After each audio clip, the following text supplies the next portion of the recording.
সেনাবাহিনী এবং সেনা প্রধানের প্রতি বিদ্বেষ কারো কারো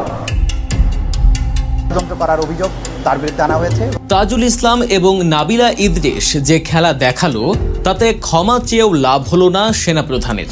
যে দেশে একসময় ক্ষমতার দাপটে সাধারণ মানুষের ন্যায় বিচার পাওয়াটা ছিল দিবা স্বপ্নের মতো, সেই দেশেই আজ ইতিহাসের চাকা উল্টো দিকে ঘুরতে শুরু করেছে।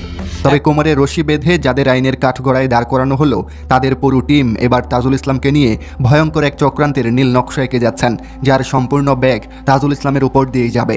জনপ্রিয়তা শুধু আশীর্বাদ নয়, কখনো কখনো তার রূপ নেয় অভিশাপে। এই দেশে কারো নাম যখন উঁচুতে উঠতে থাকে তখন তার পায়ের নিচে জমতে থাকে হাজার হাজার শত্রু।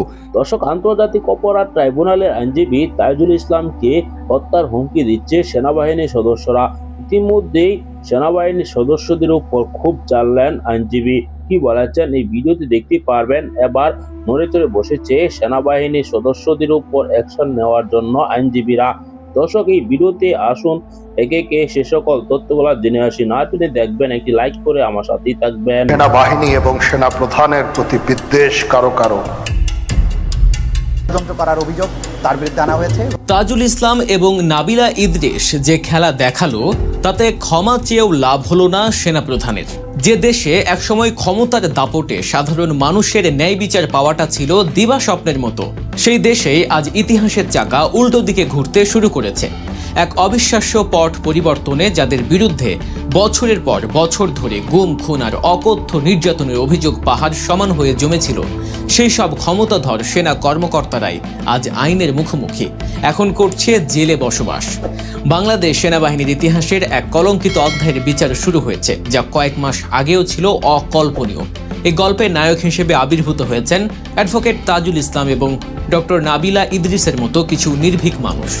আর খলনায়কের ভূমিকায় দাঁড়িয়েছেন সেই সব কর্মকর্তা যারা একসময় নিজেদেরকে আইনের ঊর্ধ্বে ভাবতে শুরু করেছিলেন।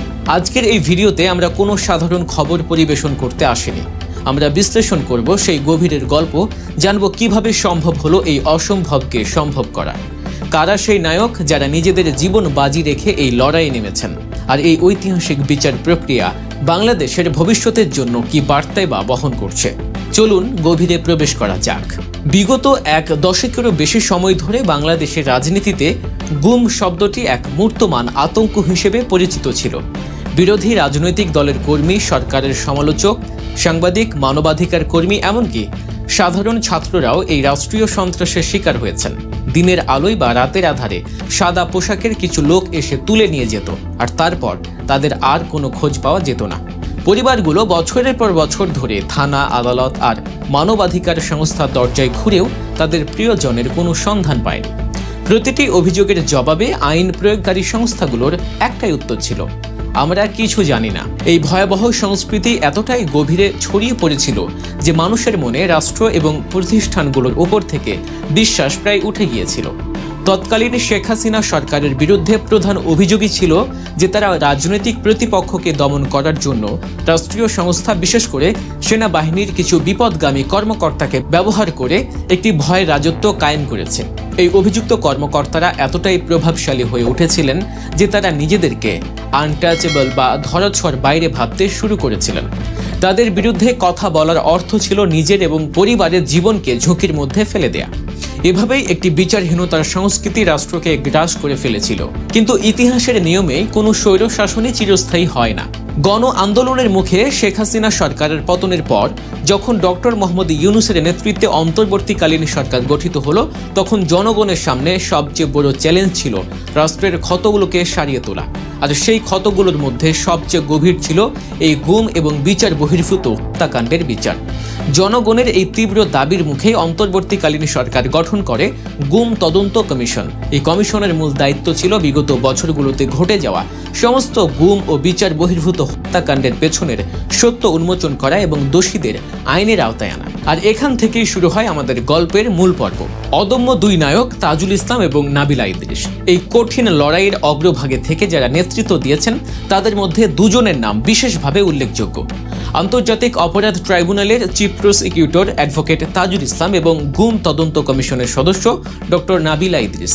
প্রথমে আসা যাক অ্যাডভোকেট তাজুল ইসলামের কথায়। একজন আইনজীবী হিসেবে তিনি যে ইস্পাত কঠিন দৃঢ়তা এবং আপোষহীন মনোভাব দেখিয়েছেন তা এক কথায় অবিশ্বাস্য। যখন গুমের অভিযোগে অভিযুক্ত প্রভাবশালী সেনা কর্মকর্তাদের আদালতে হাজির হওয়ার নির্দেশ দেওয়া হলো, তখন অনেকেই সন্দিহান ছিলেন। বছরের পর বছর ধরে যারা ক্ষমতা ভোগ করেছেন তারা কি এত সহজে আইনের কাছে আত্মসমর্পণ করবেন? হলো তাই। অভিযুক্তরা নানা টাল বাহানা শুরু করেন। কেউ অসুস্থতার অজুহাত দেখান, কেউ বা পুরনো ক্ষমতার দাপট দেখিয়ে পরিস্থিতিকে প্রভাবিত করার চেষ্টা করেন। ঠিক এই সময়েই তাজুল ইসলাম তার জীবনের সবচেয়ে সাহসী পদক্ষেপটি নেন। তিনি আদালতে দাঁড়িয়ে দ্ব্যর্থহীন ভাষায় ঘোষণা দেন, যদি নির্ধারিত সময়ের মধ্যে অভিযুক্ত সেনা কর্মকর্তারা আদালতে স্বেচ্ছায় হাজির না হন তবে তাদের বিরুদ্ধে হুলিয়া জারি করা হবে। তার এই একটি ঘোষণাই ছিল পুরো খেলার মোড় ঘুরিয়ে দেওয়ার জন্য যথেষ্ট। এই হুঁশিয়ারিতে কেঁপে ওঠে সেনাবাহিনীর সদর দপ্তর থেকে শুরু করে দেশের প্রভাবশালী মহল।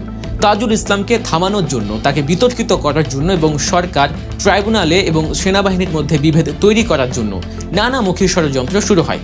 কিন্তু তিনি ছিলেন তার লক্ষ্যে অটল। তিনি অত্যন্ত বিচক্ষণতার সাথে একদিকে যেমন বিচার প্রক্রিয়ার সহযোগিতার জন্য সেনাবাহিনীর প্রতি কৃতজ্ঞতা প্রকাশ করেন, তেমনি কঠোর ভাষায় জানিয়ে দেন যে অভিযুক্তরা ব্যক্তি হিসেবে অপরাধী। তাদের অপরাধের দায় কোনোভাবেই পুরো সেনাবাহিনীর মতো একটি জাতীয় প্রতিষ্ঠানের উপর চাপানো উচিত নয়। তার এই কৌশল একদিকে যেমন সেনাবাহিনীর সৎ ও দেশপ্রেমিক কর্মকর্তাদের সমর্থন আদায় করে, তেমনি ষড়যন্ত্রকারীদের মুখোশও খুলে দেয়। শেষ পর্যন্ত তার এই অটল অবস্থানের কারণেই অভিযুক্তদের আর কোনো পথ খোলা ছিল না। তাদের প্রিজন ভ্যানে করে আদালতে হাজির হতে বাধ্য করা হয়, যা ছিল বাংলাদেশের ইতিহাসে এক অভূতপূর্ব দৃশ্য। এই ঐতিহাসিক পরিবর্তনের সাক্ষী হতে এবং এমন আরও গভীর বিশ্লেষণধর্মী ভিডিও দেখতে এখনই গল্প নিউজকে সাবস্ক্রাইব করুন এবং আমাদের সাথেই থাকুন। দর্শক, আপনারা জানেন আন্তর্জাতিক অপরাধ ট্রাইব্যুনালের আইনজীবী তাজুল ইসলামের নেতৃত্বে কিন্তু 15 জন সেনা কর্মকর্তা এখন কারাগারে। তারা যদি সাহস করে এরকম কাজ না করতো তাহলে কোন আইনজীবী কিন্তু পারত না। নাবিলা ইদ্রিস গুম কমিশনের সদস্য ও তাজুল ইসলাম আন্তর্জাতিক অপরাধ ট্রাইব্যুনালের আইনজীবী, তারা দুজনের কারণে কিন্তু সঠিক বিচারটি পাচ্ছে সাধারণ জনগণ ও গুম হওয়া পরিবার। ইতিমধ্যে আপনারা দেখেছেন তাদেরকে কিন্তু সেনাবাহিনী এখন টার্গেটে নিয়েছে, রীতিমতো হুমকি দামকি দিচ্ছে তাদেরকে, কিন্তু তারা কিছুতেই এ সকল হুমকিকে পরোয়া করছে না। আপনারা জানেন তারা যদি সাহস করে এ পর্যায়ে আসতে পারে তাহলে এরকম হুমকি দামকি তাদের জন্য কিন্তু কিছুই নয়, সেটি সকলেই বলছে। আপনারা জানেন ইতিমধ্যে যে অ্যাকশনগুলো নিচ্ছে আন্তর্জাতিক অপরাধ ট্রাইব্যুনালের আইনজীবী, তাতে কিন্তু সেনাপ্রধান ওয়াকারুজ্জামানও ফেঁসে যেতে পারে। কেননা যদি রাজসাক্ষী হয় সেনাবাহিনীর কোনো কর্মকর্তা তাহলে কিন্তু ওয়াকারুজ্জামান ফেঁসে যাবে। কেননা ওয়াকারের নির্দেশেই এরকম গুলি চালিয়েছে ছাত্র জনতার ওপর। দর্শক, আপনারা এই ভিডিওতে দেখেছেন, এই সকল তথ্য নিয়ে আপনার কি মতামত জানাবেন। পরবর্তী নিউজ পেতে সাবস্ক্রাইব করে রাখবেন।